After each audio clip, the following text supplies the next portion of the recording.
Welcome. I'm E.G. Marshall, shepherd of this far-flung flock that assembles regularly at this time and in this place to indulge in our mysterious devotions. While might may not make right, it can and often does make just about everything else. In a very real sense, the story of our alleged civilization is a story that has been created by armed men. Although the eminent Mr. Bulwer Lytton may have said that the pen is mightier than the sword, it should be noted that he used a knife to sharpen his quill. And after all, when you come to think of it, our country, and practically every other country in the world, still spends more money for guns than for almost everything else put together. Any special orders today, Frank? Nothing. It's quiet. This should be one of them nice, peaceful days, a policeman's delight. Yeah, I hope so, Frank. Anything wrong, Eddie? Well, is it possible to know when the last day of your life has arrived? No, it isn't possible. I got this funny feeling. Yeah? Right now, if I close my eyes, I see myself walking the beach. A guy with a gun is running out of a store. I yell, halt. He turns, he shoots at him. You want to go on sick call?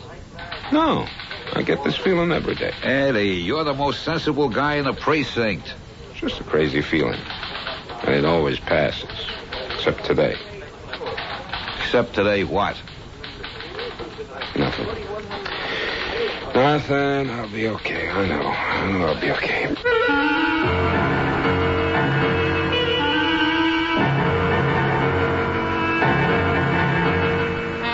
Our mystery drama, Just One More Day, was written especially for the Mystery Theater by Sam Dann and stars Theodore Bikel.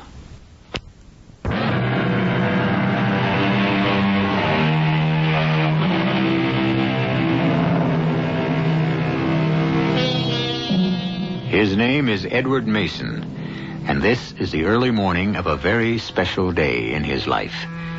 To each of us, there comes a final day. From time to time.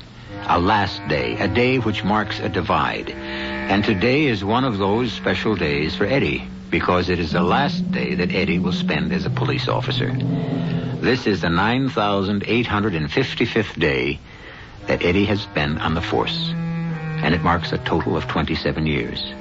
Every routine act that Eddie performs today is something that he will do for the last time. Checking in, standing muster, walking his beat, making his reports, and checking out. But today, there may be one act that Eddie will be called upon to perform for the very first time in 9,855 days. For the first time in 27 years. Morning, darling. What are you doing so early? Oh, I heard you stirring around. Sorry I woke you. So I figured I'd come out to the kitchen and put up the coffee. Yeah. Oh, what's the matter, Eddie? Oh, nothing.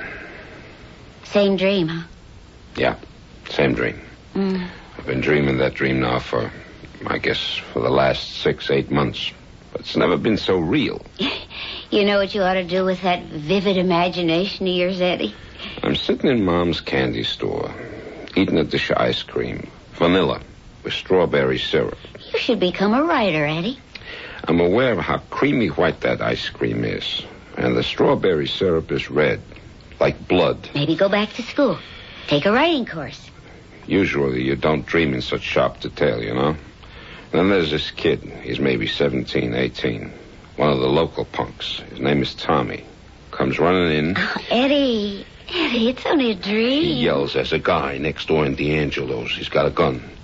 And I rush out of the candy store, and I hit the street. There's this guy with a gun in his hand, and I yell, halt!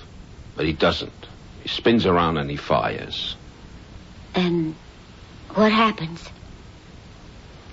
I don't know. The shot. It's the loudest shot I ever heard in my whole life. Always wakes me up. Eddie, call in sick. Nope. Not on my last day. But you got the time off coming. Myra, honey, I'm going to put in my 27 years fair and square. Hey, turn on the radio. Let's hear the news. Oh, the radio? Yeah, the radio. Oh, I can't. Why? What's the matter? It's broken. It is? Mm-hmm. When I was getting up just before, I thought I heard it. Well, you did. But it just quit all of a sudden. Well, let me see if I can fix it. Take my word for it, Eddie. Come on, Myra. What is it you don't want me to hear? Now, Eddie. I'll know about it sooner or later. Well, I was hoping it would be later. Tell me what it was.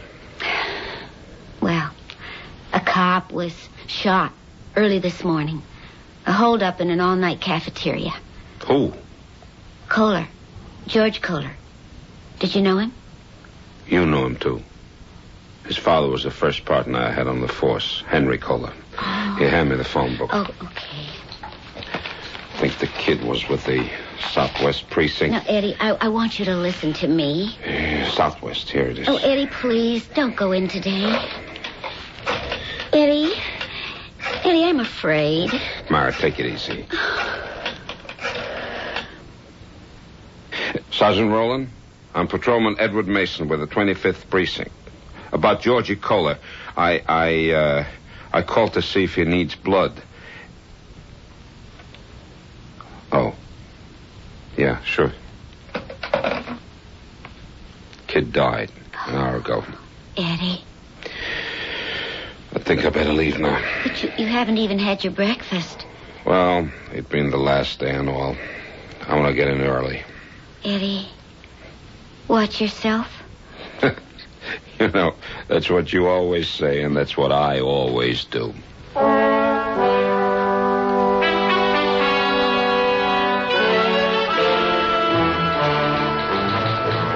You know, Eddie, I thought sure the captain was going to make a little speech this morning. About what? Oh, about this being your last day and all. Yeah, well, I asked him not to. I'll miss you, Eddie. I'll tell you. I think you're the best cop I ever knew. How come you wind up after 27 years just pounding the beat? I like the beat, Frank. You get to know the people, you get to be involved. That's where I disagree, Eddie. It's a job. All I want to do is put in my 8 hours and get home. Especially now I'm getting married. Congratulations, Frank. Look at what she gives me for a wedding present. She says to me, honey, I want you well taken care of. Well, I must say, it's an unusual gift, a revolver. How can you just call this a revolver? It's like calling the Mona Lisa a picture. It's a custom-made 38 special. That butt isn't mother of pearl. It's pure ivory. The engraving. It's a work of art. Feel the balance. Here, trigger it. What do you say? All I can say is I wish we didn't have to carry guns. Are you nuts? How can you be a cop and not carry a gun? Cops don't carry guns in England. You're kidding. The cops there don't carry guns. So most of your criminals don't carry guns either. Look, Eddie, the very fact that you got that revolver riding on your hip, don't it give you a sense of security? No. Oh, come on. All the times in the past 27 years that you had to go to the holster, where would you be if there was no gun there? But I've never gone to the holster, Frank. Never. What? That's right, Frank. Never. Are you telling me you've been a cop 27 years and not once in all that time did you ever have to draw your gun? In 27 years, I never have been forced to fire a single shot. I can't believe it. You got an arrest record as good as any man in the precinct. Some of your collars have been real rough characters. And you say you never went for the gun? I never once went for the gun. Why do you bag half of these guys? Been lucky, I guess. That has got to be the most single sensational streak of luck. And I'll only hope it'll go on for one more day. That's what I'm praying for, Frank. Just one more day.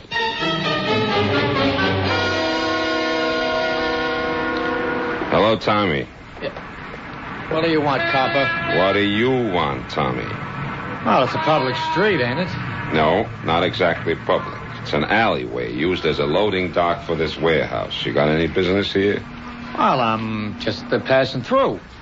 You wouldn't by any chance be casing the joint. Me? Figuring on maybe a little break and entry tonight. Would you stop me like this if I was a rich old guy? Now, you see, it's the poor and the downtrodden that get pushed around by the law. Against the wall here, Tommy. What do you want to frisk me for? I'm clean. Not quite, Tommy. How about the shiv? Well, I got to protect myself, don't I? The law will protect you, Tommy. Well, I'll just hold on to this, and you won't be tempted to get into trouble. Is that all, Santa Claus? Why don't you go back to school? Get yourself an education. Are you for real? It's the only way, Tommy. You're breaking my heart. Don't you want to get anywhere? No, sir, not me. Why not? Well, I guess I'm like you, Eddie. Where did you ever get? You put in 27 years and you're still a uniform cop. Now, I can understand it if you were making money down here. But you're too dumb to even shake down the storekeepers. Okay, punk, beat it. I understand you're retiring tomorrow, Eddie, and all you got is your pension. And you're telling me to be smart? I said beat it.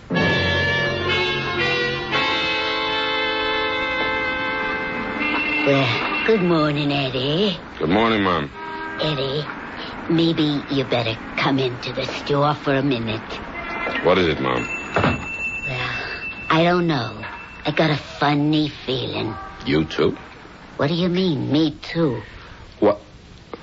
Nothing. I was opening up the store this morning. You know, Benny's got the sciatica. Hey, did he go see this doctor I told you about? Did he ever go see a doctor in his life? So I just put out the papers on the stand, and this man, a youngish man, maybe 30 years old, he picks up a paper, throws down some money, and walks away. What about him, Mom? I don't know. His face was familiar. In what way? Well, you know me, I'm always looking at the papers.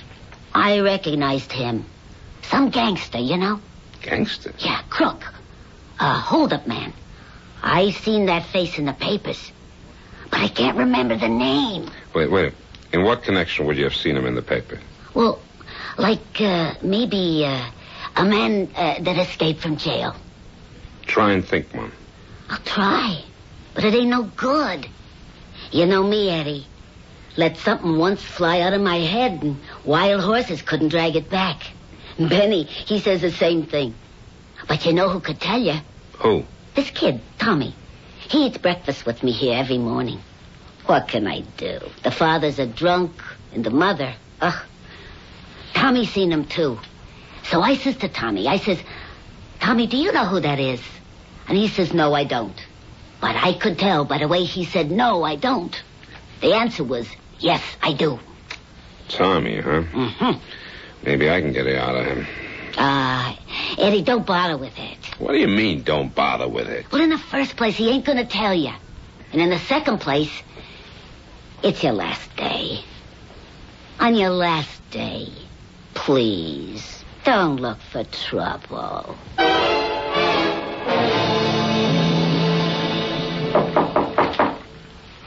Come on in. Lucas, I heard you busted out of the slammer. How's you working? Let's get down to business, Jesco. That's what I like about you, Lucas. You're sociable. I called you because I need a wheelman, and you're the best there is.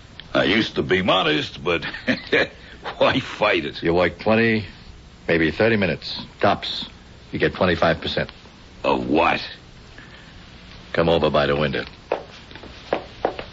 Cross the street. On the corner, you got a candy store. Next to it, see the sign? D'Angelo's Jewelry. That's it. You mean you want to knock off a jewelry store, a little neighborhood ice parlor? Well, it's been great talking to you, Lucas. See you around, if the fuzz don't bag you. What's wrong with it? What's wrong with it? What do you think he's got in there, the Koh-i-Noor diamond, for crying out loud? All right, say you can empty him out. What do you get? A bag full of cheap rings and watches, and you got to fence every penny, and pennies is all a fence will give you. I don't want what's on a counter or on the shelves. Oh, what do you want? What's in a safe? He's holding $500,000 worth of uncut diamonds. How do you know? He's holding them for some guys that smuggle them out of South Africa. Where'd you get the tip? The guy's in jail with me. Done him a good turn, so he give it to me. And I know where I can get $250,000 for the ice. Your cut, $50,000. You want me to keep talking? I'm all ears, Lucas. What time you got on your watch? 8:45. Right now. The cop on the beat's gonna walk out of the candy store. Watch. See? Yeah, there he goes. He's gonna go in the jewelry store. See? And he'll be there exactly 2.5 minutes. How do you know? I've been watching this cop 8 hours a day for more than a week. I know every move he makes. I know where he's gonna be every minute. Now, that's good. Biggest problem you got on any job is a cop who comes blundering along out of nowhere. Don't you worry about this cop. He just ain't gonna be no problem at all.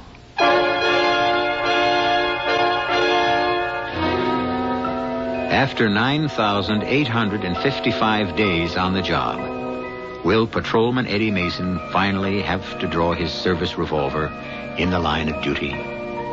The two gentlemen whose conversation we have just overheard would seem to be the type who could very well make him do it. I shall return shortly with Act 2.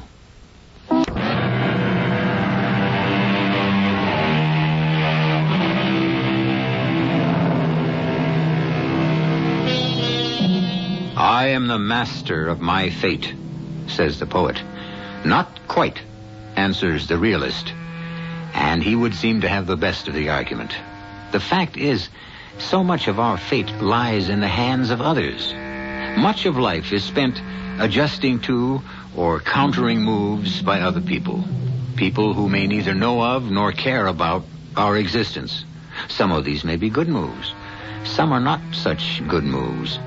Particularly the ones being pondered at present by two young men who are peering out the window of a flat in a dingy tenement building. I have to hit the joint at exactly 10 minutes to 4. Why so late? At 11 minutes of, the cop goes into the candy store next door, and he has a plate of ice cream. I can even tell you what kind. Vanilla with strawberry syrup. Oh, you gotta be out of this world, Lucas. Who could believe you? For the next 11 minutes, he's going to sit there, fanning the breeze with the old lady who runs the joint. Then, 4 on the head, he hits the street and waits for his relief. You got this all clocked, huh? It's the only time of the day I got 11 clean minutes. 11 minutes to walk in there, show the old geezer the gun, get him to open a safe, hand me the bundle, you're parked outside, and we're off. How do you like it? I'd like it fine without the gun. What's the matter with the gun? I hate guns. Once they go off, you could never tell who gets hit. Without a gun, if you get caught, a good mouthpiece can reduce any robbery rap to maybe 3 to 5. But get collared with the iron on you, you're looking at 7 to 10. Kill somebody, you're buried for 20 or 30. All I want the gun for is to scare him with. Okay. You see that fire plug 20 feet down the block? That's where I'll be parked so I can count on an open space. I'll come barreling out of there. Have that engine running. Nobody ever complained about my work yet. Look, you're getting $50,000 for this. And I'm worth every penny. So I'll be waiting for you any time between 3:50 and 4 p.m. See you. Hey, where you going? Well, I gotta steal a car. Nice little sedan. Okay, we got a deal. Yeah, we got a deal. As long as I don't hear no shooting. I am very nervous. I have been known to panic at the sound of gunfire. I forget why I'm there. I just hit that gas pedal and I fly. I said there won't be no shooting. How many times do I have to tell you? If you mean it, you only had to tell me once.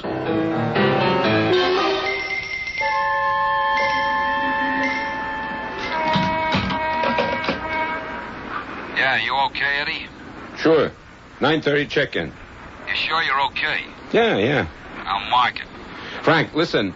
Mom Feldman, who has the candy store? Yeah, what about her? She's not sure. She thinks she spotted somebody this morning. Oh, She's not sure. Look, why don't you get hold of the latest wanted circulars and bring them down here? How about this one, Mom? Nah, him I'm sure it ain't. This one? Mm-mm. What about him? Hey, wait a minute. He's the person. Mom, you sure? Yeah, I'm sure. In the picture, he got short hair now, and now it's down over his ears. But I'd know him anywhere, any time, by his mouth. tight, pulled up, like something's always bothering him. Jack Lucas. Yeah, busted out of the state pen 6 weeks ago. Armed and very dangerous, Eddie. Be careful. I'm always careful, Frank. He always carries a big gun. Likes to use it.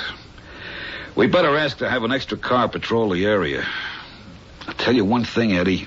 You spot him, you want to shoot first and shoot fast. And remember. I remember.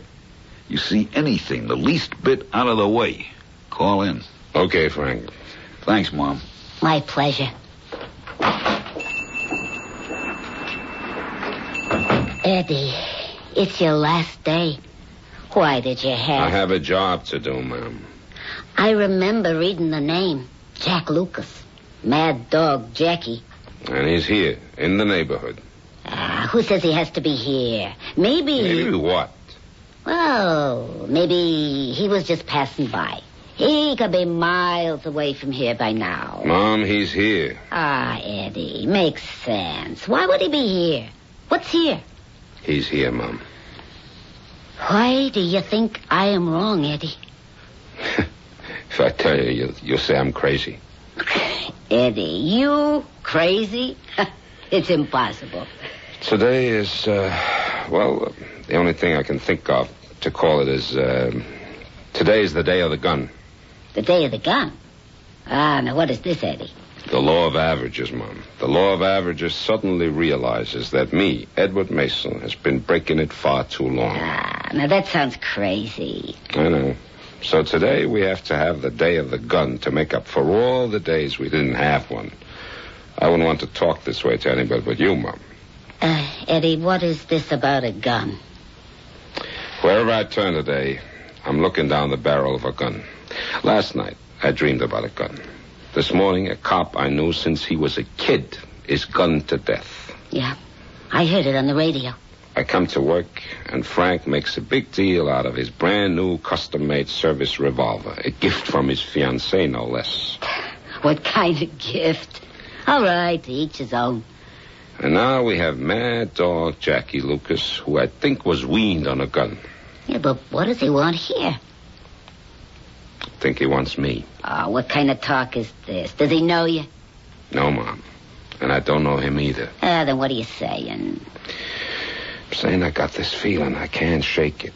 Just one more day. That's all I want. Just one more day. And I just know I can't have it. Listen, you say you saw this guy. Well, I could have been mistaken. That doesn't help. If he's in the neighborhood, I have to know. Could Tommy have seen where he went? Could Tommy have seen? Yeah, sure. And I'll tell you why. Because when I asked Tommy if he knew the fella, Tommy went to the door and he looked. So, wherever he went, Tommy would have seen him. Yeah, thanks, Mom. For what? I upset your whole day.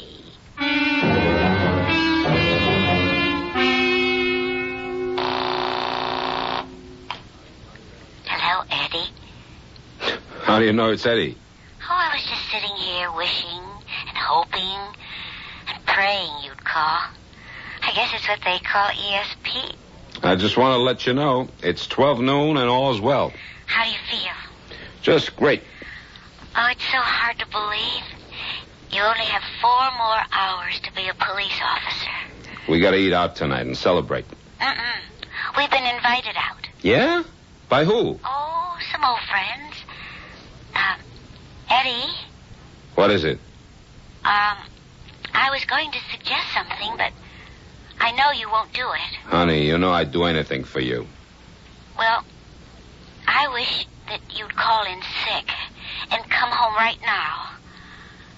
Ask me something else. Eddie, watch yourself. That's what you always say, and that's what I always do.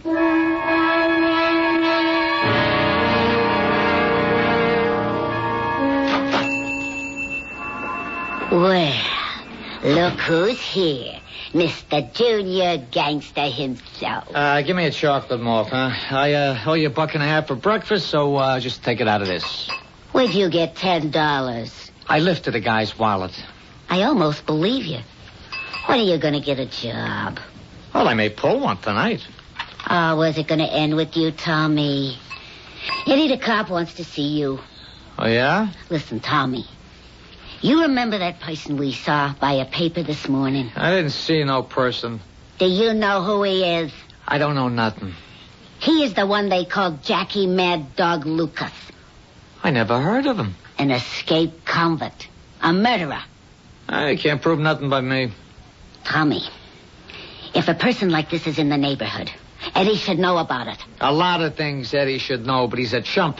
Eddie's a good cop. There ain't no such animal as a good cop. Don't you talk that way about Eddie. Was there ever a hungry person on this block? Eddie'd buy him groceries. And your own father. How many times does Eddie carry him upstairs when he's dead drunk? Why don't Eddie mind his own business and leave the old bum in a gutter? Tommy, you can't say that about your own father. Even if it's true? Believe me, Eddie's on your side. Hello, Tommy. Well, look who's here. Old Santa Claus in a blue coat. Yeah, what happened to your whiskers? I want you to look at the picture on this circular. Oh, glad to oblige, glad. You know, support the local fuzz all the way. That's my style. Look familiar? Of course. That's the person you and I saw this morning, Tommy. I never seen him before in all my life. Okay, you walked over to the door to get a better look. Who did? You did. Well, I may have walked to the door because a good-looking dame was walking past. Which way did he go? Which way did who go? The guy on the circular. The guy I'm looking for, Jack Lucas. How can I tell you which way he went when I never seen him?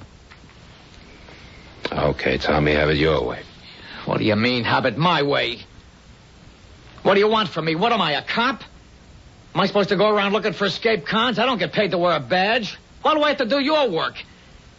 Maybe if you spent more time being a cop and less time hustling drunks out of the gutter and helping a bunch of deadbeats pay the rent and quit being Big Daddy and good old Uncle Eddie. Maybe if you spent more time being a cop, a real cop, you'd find him yourself. Now I'm getting out of here. What's a real cop? Tommy's what they call a disturbed boy, Eddie. He doesn't respect me, Mom. Don't say that. It's the truth. You are the best cop on the whole force. No. I'd be the best cop if I opened somebody's skull with a billy club or gunned down some crook. That's what he's been taught to respect. Eddie, he really looks on you as a father. That's no compliment.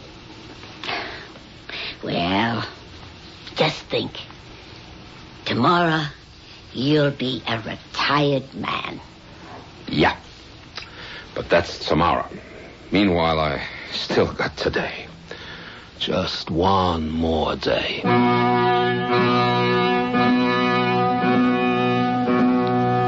Long ago, a poet wrote, "Be the day short or ever so long, it creepeth at last to even song."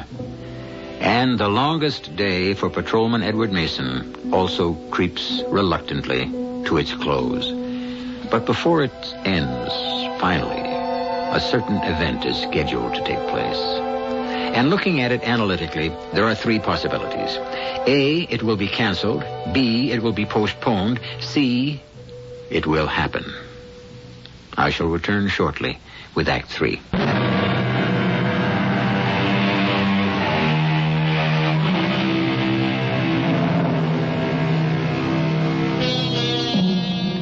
A dream is about to come true for Patrolman Edward Mason. The trouble is, he doesn't know which dream. He has two of them. The first is that he'll be able to complete 27 years as a police officer without firing a shot in the line of duty. And the second dream is that he won't. It is now 2 o'clock in the afternoon of his last day on the force, and he has 2 hours to go. All 27 years are now compressed into 2 hours, 120 minutes, 7,200 seconds, and Eddie can feel the beat of each of them. Ah, Eddie. Mom says you wanted to see me, Jimmy. Eddie. Look at you. I don't know. Should I laugh? Should I cry? Well, do both, Jimmy. See which you like better. Yeah, I cry because 27 years, Eddie. Where did it go? Search me. But I laugh because tomorrow you are a retired man, a free man. And then I cry because I lose an old friend. How can you lose old friends? Eddie, we're going to have a wonderful dinner tonight. Tonight? No. I think my wife said we were invited to... Sure. We fixed it with Myra. There's going to be a big dinner in Clancy's restaurant for you. For me? Everybody's coming. Mama Feldman and Schmidt, the butcher, and Pedro and Jerry, the plumber. The whole neighborhood. Oh. It's supposed to be a surprise. Oh, I shouldn't have told you. Don't ask me why I told you. Okay, Jimmy, I won't ask you. I don't know why I told you. I don't know what got into me. I just want to make sure you knew how everybody here feels about you. It's just... Look, you're a cop. You understand. Any minute, some bomb, some gavone. You know how it is. I just felt I had to tell you. I understand. Let me tell you the rest. You got to promise to act surprised when you get it, huh? When I get what? Yeah, I got it here in the drawer. It's a watch. Oh, hey, that's... See what I engraved on the back, huh? It's my finest work. To Edward Francis Mason, Eddie, a man of the law. I'll put it back until tonight. Jimmy. What do you got in that drawer? A revolver, Jimmy. What? Hey, I got a license for it. Why? Eddie, times have changed. I know, but you can't change him back with a gun. Nobody gonna come into my jewelry shop and hold me up. You want to get killed? Jimmy, what's gotten into you? That gun, it won't settle anything. It'll maybe settle a few crooks. You show the gun, you force them to kill you. These animals today, they kill you anyhow. Believe me, Eddie, you're getting out just in time. You're not a cop for today. Promise me you won't do anything foolish. How can any human being make such a promise? Huh?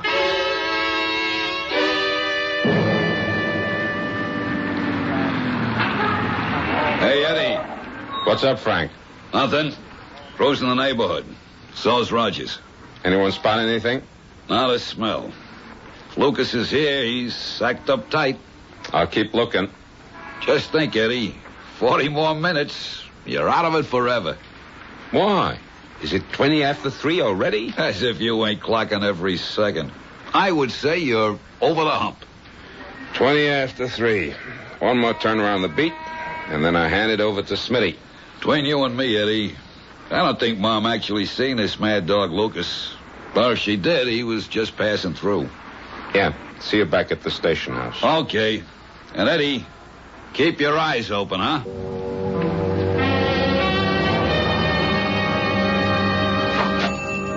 Give me a pack of cigarettes, huh?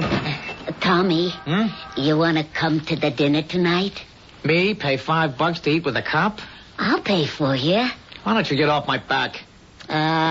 Who's bothering with you? And don't ask me if I seen this guy. Who's asking? Because the answer is no. You got a phone booth? Right in the back. Thanks.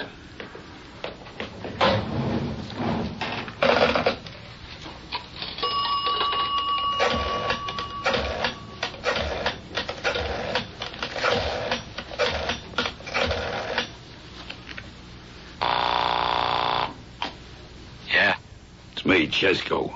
I'm in a candy store. You set? You look out of the window with the black two-door hardtop near the fire plug, you'll see I'm set. Listen, I want to ask you something. Is there a chance somebody could have fingered you? What do you mean? Well, I mean, your picture's been in the paper. You could have been spotted. No way. And what was the prowl car doing outside? When? 2 minutes ago. The cop in the car was talking to the cop on the beat. Could they been talking about you? No way. You didn't say nothing about prowl cars. I thought you had it locked. I do. That was the 3:20 checkoff. What 3:20 checkoff? 20 minutes after every hour. A car comes down the street. I told you. I know every move these clowns make. All right, I'm just checking. You make sure that motor's running and ready. And you make sure I don't hear no shooting.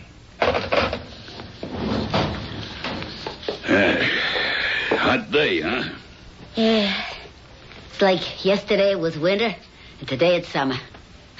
What happened to spring? Don't ask me.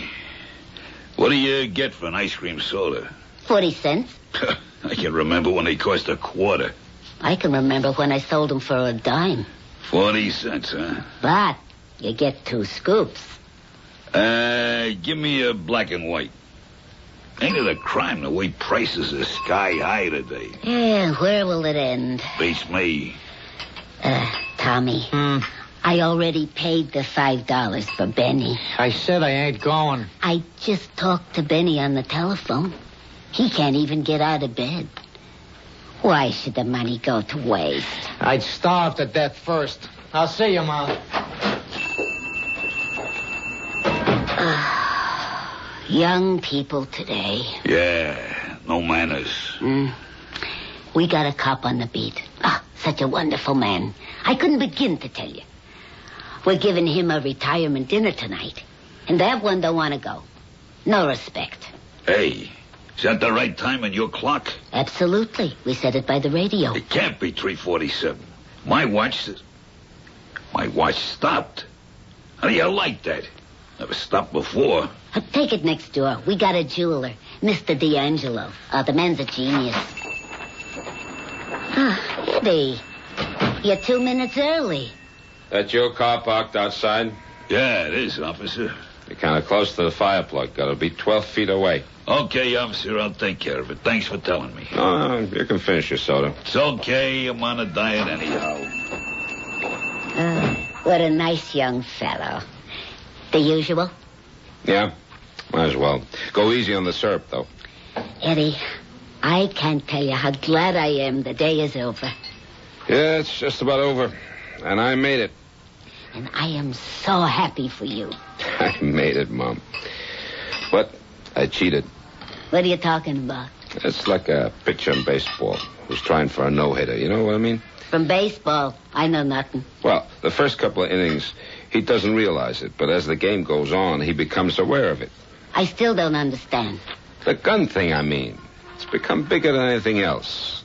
It would make me different. Give me something to brag about. Eddie, don't be so tough with yourself. This escaped gunman, Jack Lucas, I haven't really been looking for him. Well, you don't even know if he's around here. We know he's here, Mom. But you see, my record is more important to me than my duty as a cop. I don't want to find him. I don't believe you. I've been going through the motions. I haven't really been looking. You know why? Because if I find him, I know I'll have to shoot. So I'm sweating out 4 o'clock, and 4 o'clock is 8 minutes away.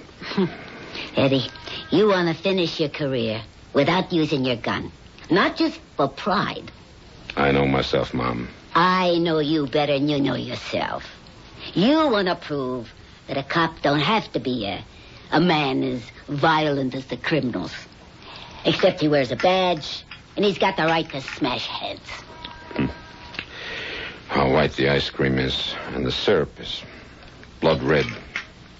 Just like in a dream. What you're trying to tell everybody is, look, a cop can be kind and understanding, and a human being.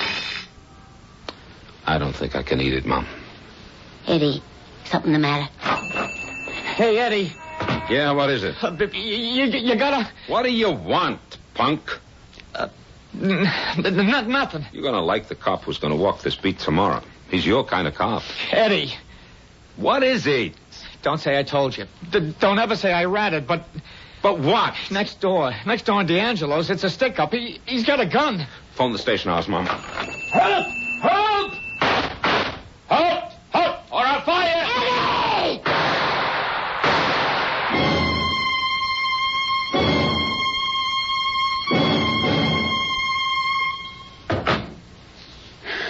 Eddie? Yeah? It was on the news. I heard. Frank called me, and the sergeant. And Mom. D'Angelo. He's dead. Oh, no. You see, he was willing to give up the diamonds, but... But what, Eddie? He wouldn't let the hood take the watch. Oh. This watch. Read what it says. I know what it says. I killed the guy. I know. He fired first. That's what everyone says. He's 32 years old. Spent 12 years in jail. He had to end like this one day. He was searching for this day. He was waiting for it. That's right, Eddie. Listen, I told the commissioner that since I'm still under 50, I can put in 30 years instead of 27. All right, Eddie. They need me on that beat. You don't mind, Myra? I don't mind. They need you, Eddie. See what it says? To Edward Francis Mason. Eddie, a man of the law. Guys like you are few, far between. Nah. There's lots of guys like me. Guys who pray for just one more day. Well, just because I didn't get it, don't mean I have to walk out. I'll just start all over again.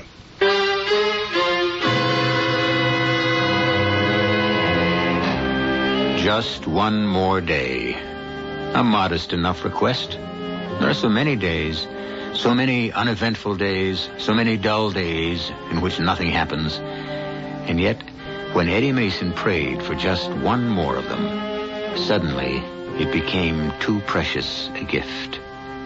I'll be back shortly.